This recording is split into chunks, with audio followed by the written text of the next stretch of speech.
Hi everybody, welcome back to Just Carve Rob. Yep, I know it's been a minute, guys. It's been a minute. This is the mini foot. Mini foot. And I think that's what we're going to be carving today. A mini foot. For Amy Jo, one of the supporters of the CarvingFusion family, the Just Carve Rob channel. Made some little guys. Little beaver. Doug Linker beaver. Did this, instead of trying to do this with a knife, I just used the, what do you call it thing over there? The thing, the razor tip wood burner. That's what we use, yep. Want to see an angry gnome? Ah! Angry gnome. Yep. Look at this. Look at this little guy. Little gnome. Little gnome. He's only like 2.5 inches tall. Made out of a piece of willow branch I found. Willow carves great. Drill sergeant.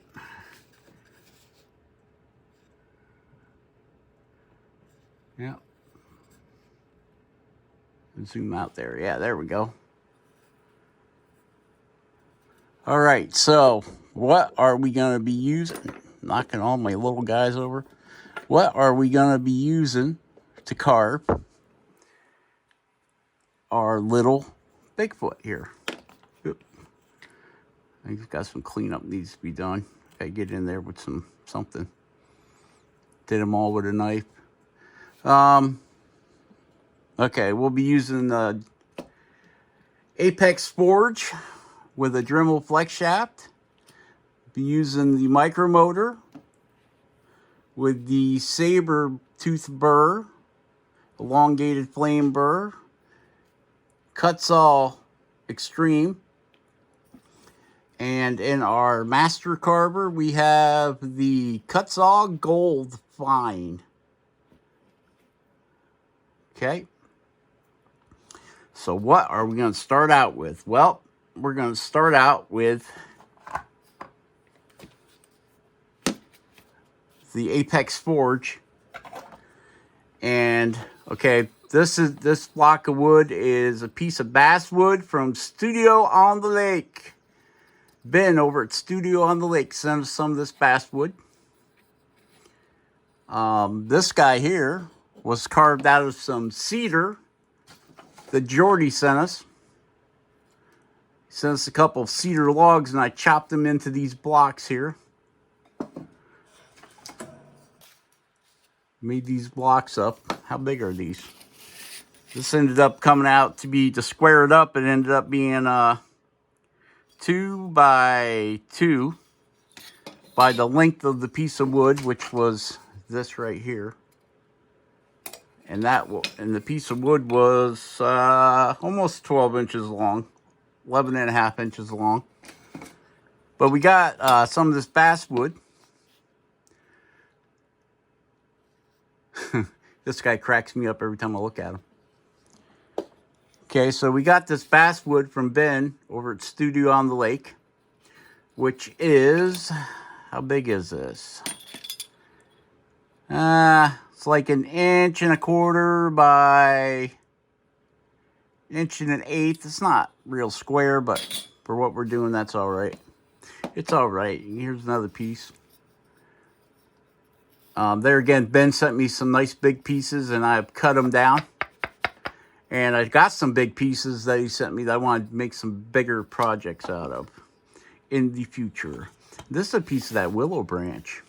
This stuff carves almost as good as basswood. Really does. Jordy was talking about some that he had over there by his house that he got and how much he liked to carve it. And I was in the car, and look how nice that carves. Just like basswood. And I was down by the boat launch, and there was an old willow tree there. And the This is a branch that fell off of it. Look at that. Carves really nice. So if you get a chance to get a willow branch, I would say get it. Get a willow branch. Seems to carve pretty good. All right. All right. I'm trying to put some of these knives away so they don't fall on the floor when we get going. This is an old fishing knife. I found it at Goodwill, and I sharpened it up, and man, this thing is sharp. Holds an edge good. So if you're at Goodwill, you know, don't pass up the opportunity.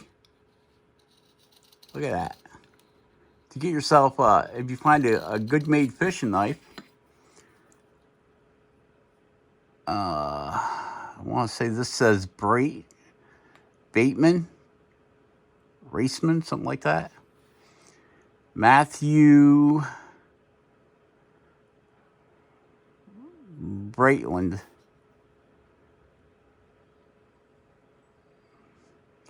So it was some kind of edition of fishing knife.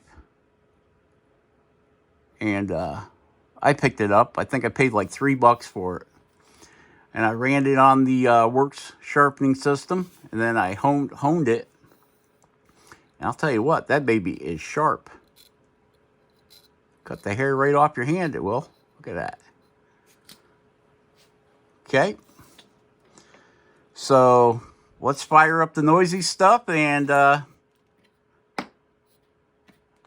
this probably won't be only a part one of this, and because we're already 6 minutes into it, we're trying to keep these videos about 15 minutes long, and I don't know how long my back will put up with it. So that's the intro.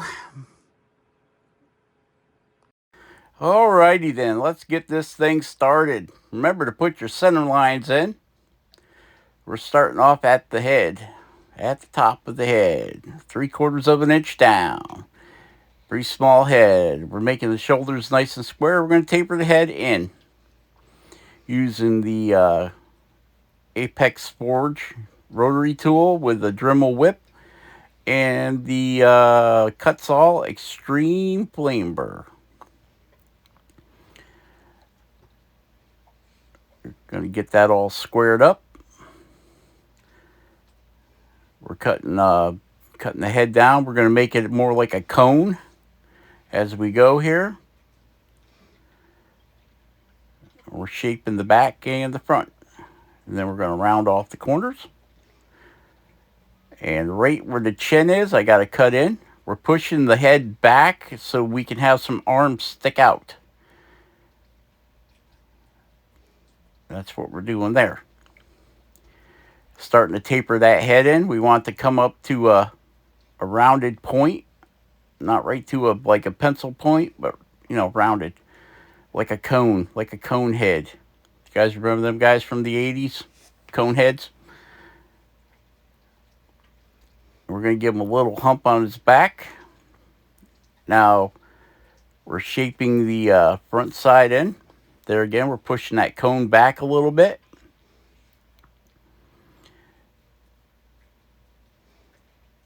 And we're letting the this wood cuts very fast with the Dremel or the Kutzall Extreme Burr. So light cut, I gotta use a light touch here. Otherwise, it'll take way too much off. Tapering that front end. We've got to get that chin to stick out, so we got to take down the front a little bit more of where the arms are going to be. We want the hands to stick out from the body. That's what I'm going for here. You see I'm dropping that chin in right there. Undercutting it a little bit.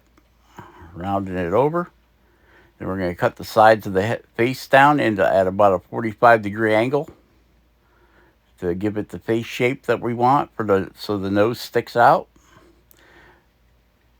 And we're just going to work that over. And then we're going to split that right down the middle there. Cut our center line right where our center line is. Now we're going to the Oz Plus. with the saber-tooth elongated flame burr. And we're drawing in where the feet are going to be. Round them corners off a little bit. The overall length of this piece of wood is about 6 inches, so I'm leaving the bottom part on so I have something to hang on to. Makes it a lot easier carving these little guys. If you got a little extra wood, then we'll just cut them off later. Shape that head in. You can see we're getting the front of the face rounded over. That's where his hands are going to be. We're drawing the arms in. Like that. Give him a shoulder. Then we'll go over and do the other side.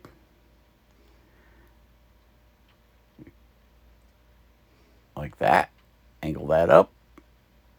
Draw that shoulder in. There we go. Angle it up a little bit. Angle it up a little bit. Going to make his shoulders pop out a little bit in the back. And we'll start removing that wood. We got to give him some legs here. So we're going to remove the wood up to the hands in the front, or on the sides and the front. In the back, we're going to leave it a little lower so he has a butt.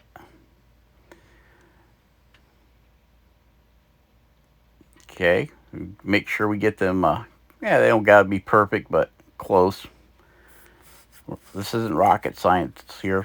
Just carving a little Bigfoot, a little tiny guy. And we'll just remove the wood from underneath the arms, bring that butt up a little bit. Then we'll round that over. Nobody's got a square butt. Get the length on them legs a little bit longer. Remove some of the center. So he's got a back. We're going to round his neck's going to go right into his shoulders.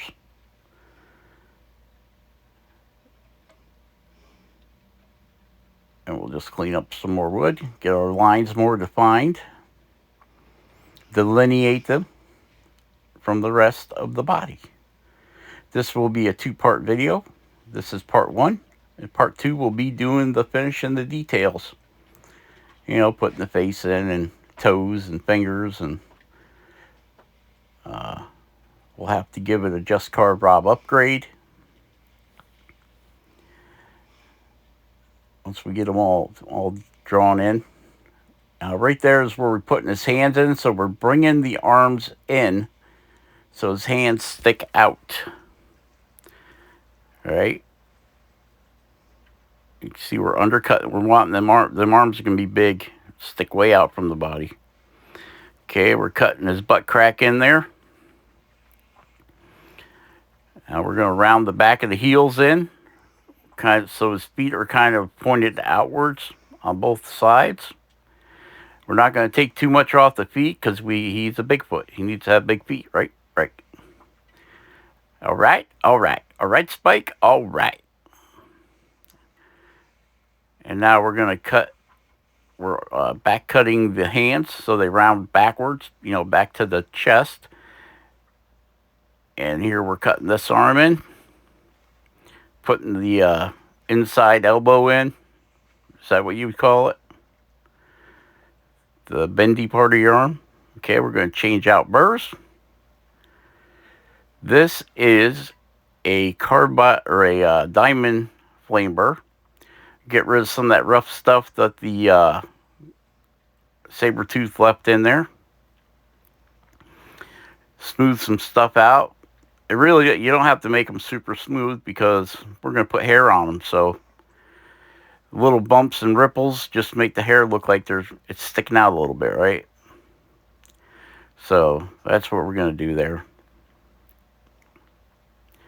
Cutting the crease of his arm in, both sides. This side we got to taper the hand out and the arm in to give it that wrist. Give him his wrist there. We'll sand do a little diamond sand in there with that flame burr. smooth some of that. Try to get rid of some of those deep cuts from the teeth on the saber-tooth burr. Yep. Just going to smooth them out. Make them smooth. Well, not real smooth. This burr here works good to start detexturing of the hair, because you can leave little divots. So when you lay the hair on it, it looks like the hair is flowing. We're going to smooth his bum out a little bit. And I want to bring that back down a little bit so that you can see the shoulders. He looks like he's ready to go boxing.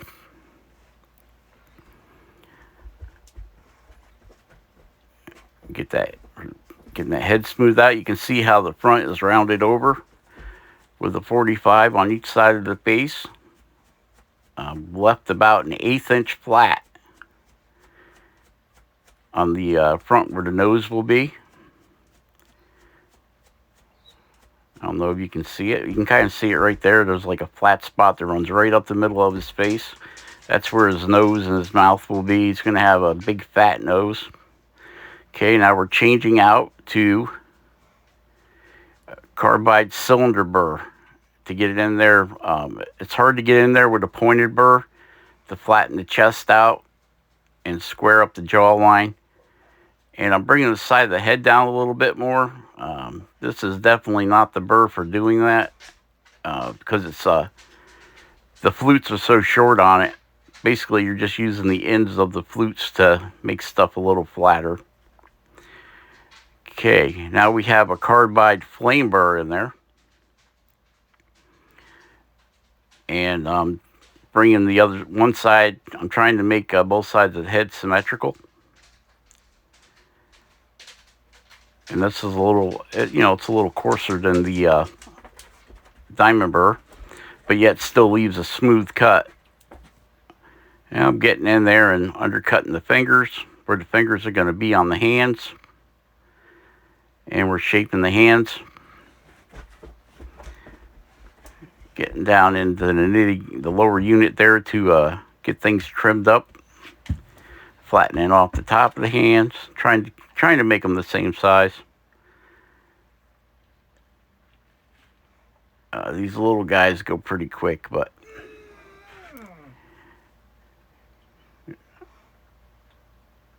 do that, undercutting the arm so that it has a little shadow there, so it looks like the arm is actually separated. And we're shaping that hand, rounding over the back part of the knuckles and up where the fingers are going to be. Right there. This guy's probably only going to have a thumb and 3 fingers. Most of my Bigfoots only have a thumb. That way there I can make the fingers bigger. Same way with the toes. He'll only have like 3 or 4 toes, just so that they're bigger.